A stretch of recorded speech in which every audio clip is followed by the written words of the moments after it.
Hey everyone, this is Hollander Cooper with GamesRadar.com, about to talk to legendary FPS visionary John Carmack about a device, sort of a VR headset that you're going to have to see to believe. So this is literally held together with duct tape, but this is, the optics, the guts of this is going to be made available as a kit for around $500, the Oculus Rift. And you'll have to add a tracker, which is maybe another $100, and a copy of Doom 3 to put this all together.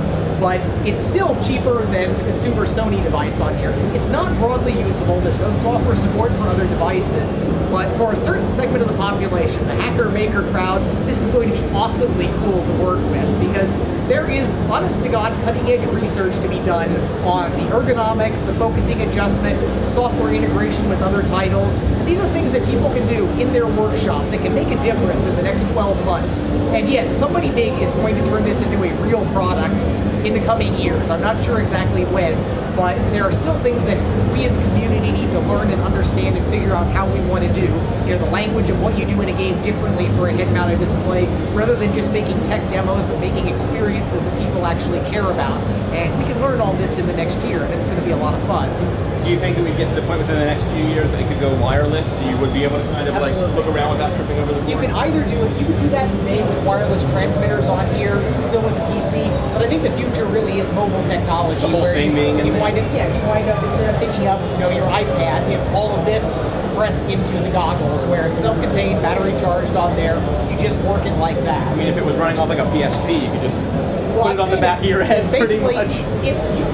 You could make an optics package on there to put onto a Vita that would be a similar thing. The resolution would be even lower on there, borderline unacceptable, but you can actually, that's a vast OLED screen, and I am halfway tempted to do that on there, just to have a self-contained thing like that, to be able to duct tape a strap onto that and put that on there with the optics, and it would be really pretty cool. Because what you can imagine there is that once you're untethered and you have an absolute position reference with optical, you could wander around an entire room. I mean, you can imagine a paintball place with everybody wearing a head mount where you skin the world around you in virtual reality. All these things that people sort of imagined 20 years ago were going to be happening. They didn't for 2 decades, but they really can happen now. Most of the dreams and visions that people talked about back then are within our grasp today.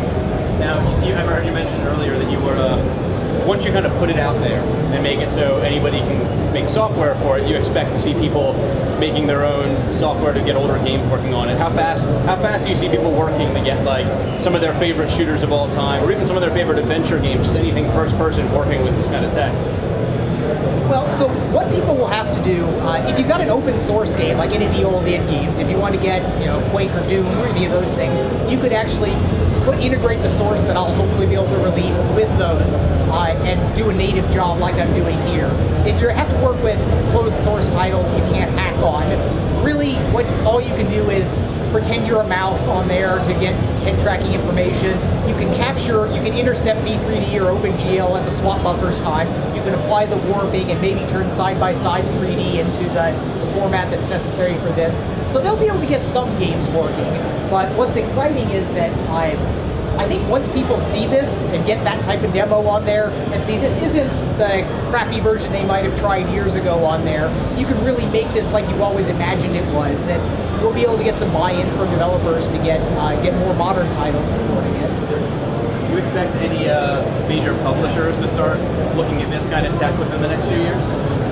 Well, we're going to be kicking their ass demo-wise if they don't. I'm imagining now a room full of people with demos instead of everyone using demos. Well, this is going to be because I've got this integrated in here, we're certainly going to take this into our future projects. So anytime we wind up doing a demo, we're going to show awesome, amazing stuff in the conventional format, but then come on over and experience it in virtual reality, and that will cement the view for people in there. So that's how I'm justifying all this fun work I'm doing. That's how you're getting the bosses to be okay with you in the workshop. You also said that you were thinking about trying to put like higher res screens in there. Do you think that would bump up the price dramatically, or do you think that it kind of will, as screen prices go down over the course of the next few years, it's going to end up almost balancing out? I think that will track directly. I'm hoping that within the next few months that maybe there can be a higher priced option to get a 1080p screen on there.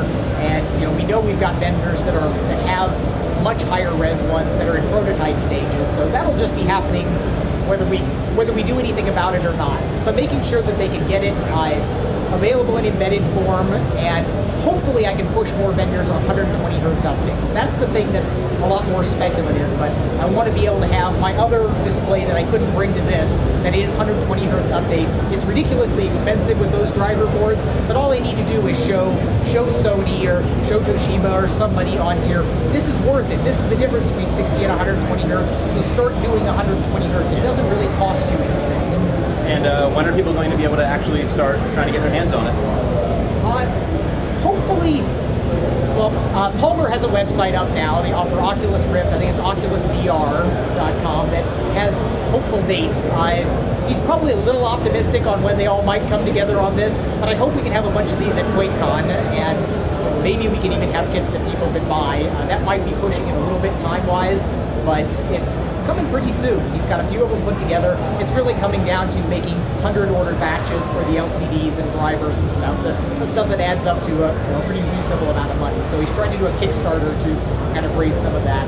I'm probably going to bankroll some of maybe the sensor and Doom 3 stuff on there to put that in. Sure. All right, you're going to have to excuse me if I'm swaying a little bit. I'm sort of getting used to this reality after being in that one for so long. You put those goggles on and you truly are in Doom 3. There's no other way to describe it. You look around, you're seeing the world of Doom, which is already kind of a dark, scary place, and really being in there made a huge difference. I cannot wait to see where this technology goes in the future, and I can't wait to try it out again.